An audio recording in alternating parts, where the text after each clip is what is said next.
Ciao a tutti dalla Casa delle Farfalle di Bordano. Come immaginerete siamo chiusi al pubblico, ma le farfalle non si fermano.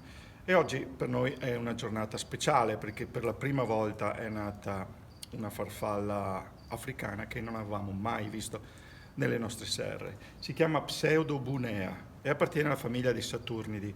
È una famiglia di farfalle che ha una particolarità: gli adulti non si nutrono mai, solo il bruco si nutre e cresce. L'adulto vive pochissimi giorni, 3, 4, al massimo una settimana, quindi ha perso la capacità di nutrirsi perché per vivere così pochi giorni alla fine non gli serve.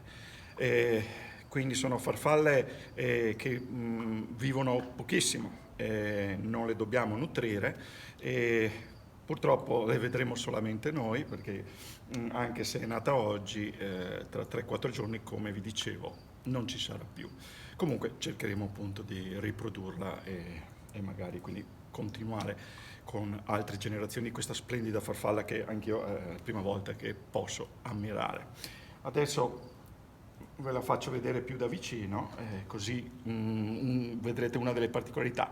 Le due macchie ocellari nelle ali posteriori, quindi molto visibili, servono a spaventare i potenziali predatori.